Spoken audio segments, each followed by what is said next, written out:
नमस्कार, आप देख रहे हैं नेशन न्यूज 18 और मैं हूं आपके साथ ज्योति। गाजियाबाद के मुरादनगर में आज स्वर्ण समाज ने यूजीसी के नए नियमों के खिलाफ हुंकार भरी है। भगवान परशुराम जन कल्याण सेवा समिति के बैनर तले आयोजित एक प्रेस वार्ता में समाज के लोगों ने इसे काला कानून करार दिया।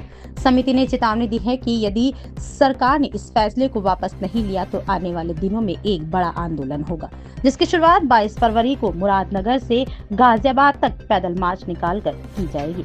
आइए देखते हैं मुरादनगर से ये खास रिपोर्ट। मुरादनगर में आज भगवान परशुराम जन कल्याण सेवा समिति के तत्वाधान में यूजीसी के नए नियमों के विरोध में एक प्रेस वार्ता का आयोजन किया गया। इस दौरान स्वर्ण समाज के प्रतिनिधियों ने एकजुट होकर सरकार की नीतियों पर कड़ा प्रहार किया। समिति के राष्ट्रीय अध्यक्ष बॉबी पंडित ने पत्रकारों के सवालों का जवाब देते हुए साफ कहा कि वे अपनी आने वाली पीढ़ियों का दम घुटते नहीं देख सकते हैं। समाज के लोगों का कहना है कि पहले से ही SC/ST एक्ट के नाम पर कई फर्जी मुकदमे दर्ज हो रहे हैं और अब यूजीसी के इस नए कानून से स्थितियां और भी चुनौतीपूर्ण हो जाएंगी। प्रेस वार्ता में मौजूद वक्ताओं ने दो टूक शब्दों में चेतावनी दी कि यदि सरकार ने अपना रुख नहीं बदला तो 22 जनवरी को मुरादनगर के रामलीला मैदान से गाजियाबाद कमिश्नर ऑफिस तक विशाल पैदल मार्च निकाला जाएगा। समिति ने इसे प्रदेश व्यापी आंदोलन बनाने का संकल्प लिया है। इतना ही नहीं, स्वर्ण समाज ने सरकार को 2027 के विधानसभा चुनाव की याद दिलाते हुए कहा कि इस अनदेखी का खामियाजा सत्ता पक्ष को भुगतना पड़ सकता है। आज की इस प्रेस वार्ता में राष्ट्रीय कोषाध्यक्ष सोमदत्त शर्मा, मनोज शास्त्री, अरुण शर्मा और विनोद मिश्रा समेत भारी संख्या में समाज की महिला शक्ति और गणमान्य लोग मौजूद रहे। गाजियाबाद से अबशार उल हक की रिपोर्ट। बॉबी पंडित जी, जिस तरीके से आज आपने प्रेस कॉन्फ्रेंस रखी है यूजीसी काले कानून को लेकर, जिस तरीके से सामने भी आया है कि सुप्रीम कोर्ट द्वारा भी इस पर स्टे रोक लगा दिया गया है, काफ़ी चीज़ें आंदोलन भी हुए हैं, अब इसको क्या जरूरत पड़ गई कि आप लोग आज इसको लेकर प्रेस कॉन्फ्रेंस कर रहे हैं? देखिए, आपकी बात बहुत बढ़िया है। सुप्रीम कोर्ट ने इस पर रोक नहीं लगाई, ये एक स्टे है और 19 तारीख में इसकी सुनवाई है। सुप्रीम कोर्ट की रोक के बाद भी मध्य प्रदेश में इस कानून को लागू कर दिया गया। तो हम नहीं चाहते कि ये जो 19 तारीख आ रही है इसमें कोई इस तरह का वो आए, तो हम ये जरूरत इसलिए पड़ी कि 19 तारीख से पहले प्रेस कॉन्फ्रेंस की कि हम अपनी बात को आपके माध्यम से पहुँचाना चाहिए, सरकार इस चीज़ को लागू ना करे, अदरवाइज भगवान परशुराम जन कल्याण सेवा समिति पूरे भारतवर्ष में विरोध प्रदर्शन शुरू कर देगी।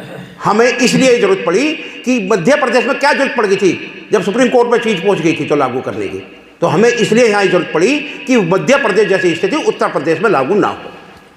यूजीसी कानून को लेकर जिस तरीके से बताया गया कि इससे कोई घबराने की जरूरत नहीं है, इसमें कमेटी भी बनेगी, जांच भी होंगी, सारी बातें यहाँ सामने आएंगी। एक जो बहुत समय पहले से बच्चों को लेकर टॉर्चर हो रहा था विश्वविद्यालय में, चाहे वो किसी भी वर्ग का रहा है, उसको लेकर यूजीसी कानून को बताया गया है, तो इसमें क्या खराबी है जो आपको ये लग रहा है? क्या आपको लगता है कि ये कानून सही है? जब समानता की बात करते हो तो एक पर्टिकुलर समाज के लिए सम्मान की बात क्यों है, समानता की बात क्यों है, हम लोगों के लिए समानता की बात क्यों नहीं है? ये जो आपने कहा जांच कमेटी बनेगी, तो जांच के बाद ही कोई निर्णय होना चाहिए ना, पुलिस की इन्वॉल्वमेंट जांच के बाद ही होनी चाहिए ना। फर्स्ट FIR के बाद तुरंत पुलिस का निर्णय, क्या ये सही है? आप किसी को अपराधी घोषित होने से पहले ही अपराधी बना दिया आपने। कोई यदि यूजीसी के तहत रिपोर्ट करता है, FIR करता है, तो पहले उसको पुलिस ले जाएगी, उसके बाद जांच कमेटी बनेगी। यदि वो अभी विष्णुदत्त तिवारी का उदाहरण सबके सामने है, 20 साल जेल में रहने के बाद वो निर्दोष पाया गया, उसकी जमीन बिक गई, उसके माँ बाप मर गए, उसके घर के तबाह हो गया, क्या हुआ, और वो निर्दोष है। तो ये तो जांच पहले होनी चाहिए ना। हम भी तो यही बात के लिए ये प्रेस कॉन्फ्रेंस की जरूरत पड़ी है।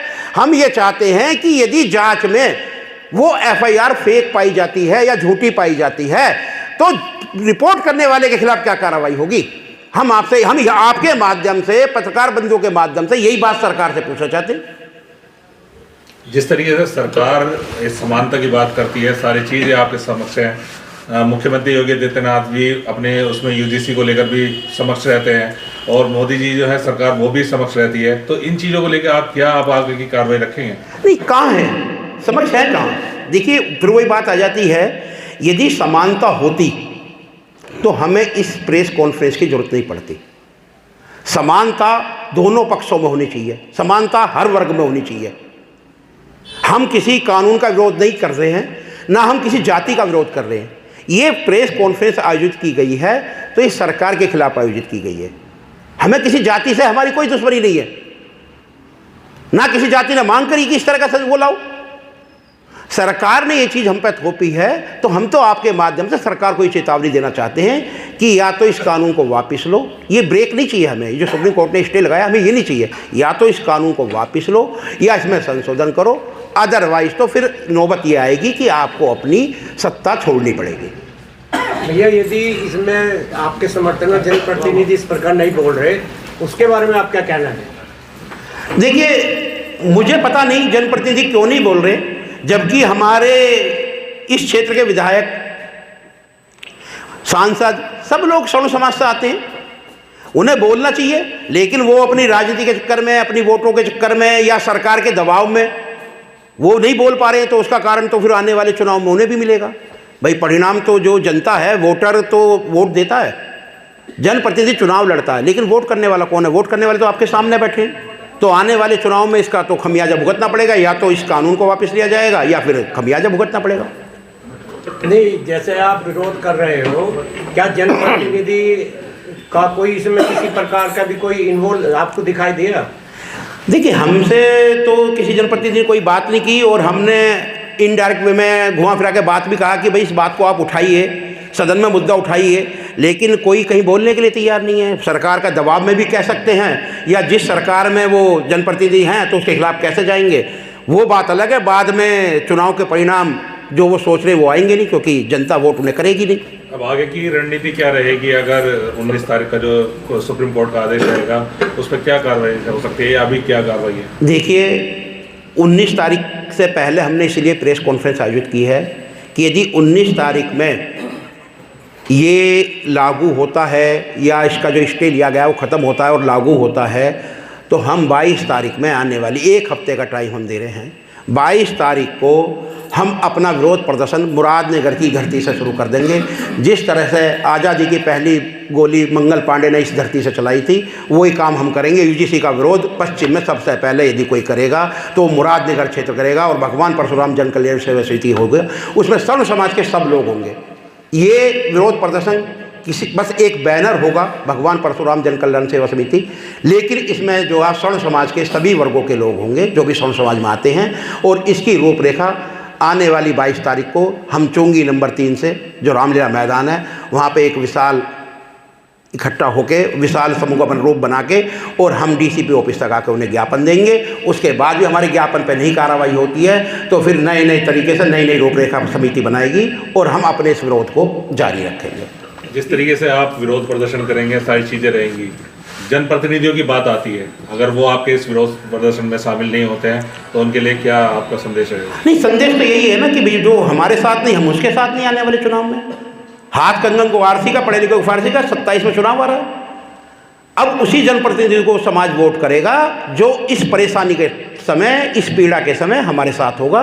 वरना हम जो भी जनप्रतिनिधि अब हमारा साथ नहीं होगा तो आने वाले चुनाव में जनता उसके साथ नहीं होगी।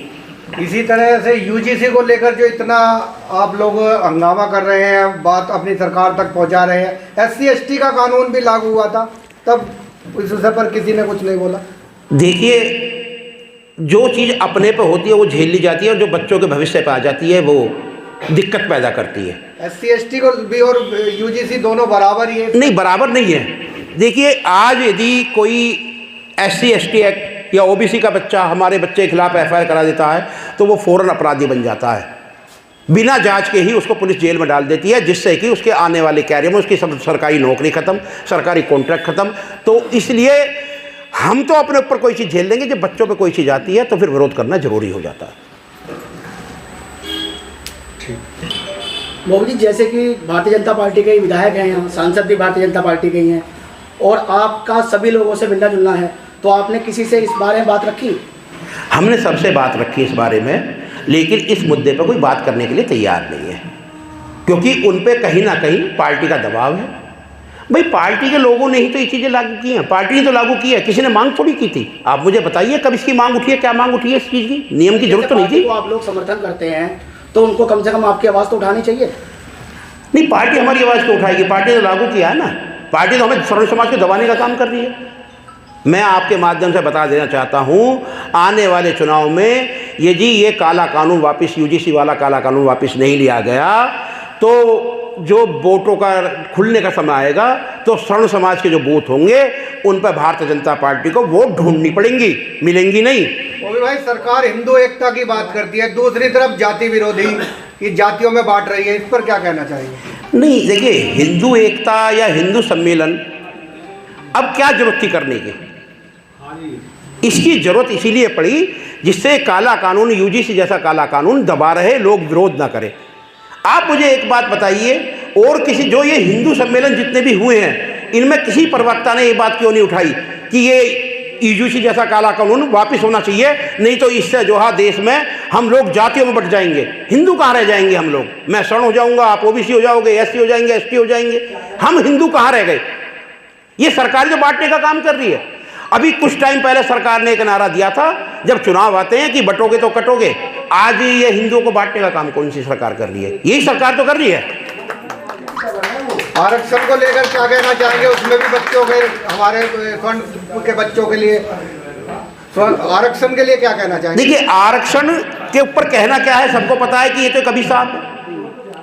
आज नीट की जो इसकी जारी हुई है कट ऑफ पीजी की, उसमें -40% तक पे जो है डॉक्टर बन रहे हैं। अभी पानीपत में एक विद्यालय में 800 में से 4 नंबर लेके वो पीजी के वो पास किया, उन्होंने डॉक्टर बनेंगे। जो 800 में से 4 नंबर लेकर आएगा, क्या वो इलाज कर पाएगा बच्चा? 10 साल के लिए कहकर लागू किया था, आज 70 साल होने जा रहे। नहीं, तो अभी हो सकता है जो सरकार आ रही है, ने लगता है कि अभी वो जिस समाज के लिए आरक्षण लागू किया था वो भी इस स्थिति में नहीं आया है। जब तो ये कह के लागू किया कि अभी संसाधन के अभाव में हमें जरूरत है आरक्षण की, जब संसाधन सही हो जाएंगे, सब समानता में आ जाएंगे, तो आरक्षण खत्म हो जाएगा। लेकिन उन्हें नहीं लगता होगा कि भी अब सब बराबर में आए, इसलिए शायद आरक्षण नहीं हो रहा। फिर समानता की बात कहाँ हुई? तो समानता की बात तो वही लोग तो कर रहे हैं, हम तो खुद ही कह रहे हैं ना, समानता तो दोनों पक्षों में होनी चाहिए ना, एक पक्ष में क्यों? भाई, आप बीजेपी के खिलाफ बोल रहे हैं जी, बीजेपी लागू कर दिया, राष्ट्रीय लोकदल बीजेपी के सहयोग दल है जी, उसके लिए बात हुई किससे? देखिए, मेरी बात नहीं हुई। सत्ता में जो होता है अध्यक्ष जी, आप जानते हैं, सवाल जवाब उसी से होते हैं। वो सहयोग दल है। हाँ, नहीं, हमारा उनसे क्या मतलब? सत्ता में तो शामिल है, अभी सत्ता में शामिल है, लेकिन सत्ता में जो मुख्य बिंदु है सहयोग है। नहीं, लागू राय कौन किससे ले रहा है? मुझे तो नहीं लगता कि उनसे किसी सजेशन भी लिए गए हो। नहीं, एनडीए में सहयोग किया है। देखिए, जिसने भी किया है तो खमियाजा तो सब भुगतेंगे ना भाई साहब। यदि कोई एक गलती करता है घर का, तो उसकी सजा पूरे घर को ही भुगतनी पड़ती है। तो ये तो जब जो हमारे खिलाफ जो भी ये चीज़ें आएंगी, तो उसमें जहाँ पे किसी भी उनके सहयोगी दल का होगा, तो उसे ही हार का सामना करना पड़ेगा। ये मेरा आपसे वादा है, मेरा दावा है। स्वर्ण समाज यदि यूजी खत्म नहीं हुआ, तो भारतीय जनता पार्टी और उसके सहयोगी दलों को वोट नहीं करेगा। ये बिल्कुल स्पष्ट बात बता रहा हूँ। इस खबर में बस इतना ही। बने रहिए नेशन न्यूज़ 18 के साथ।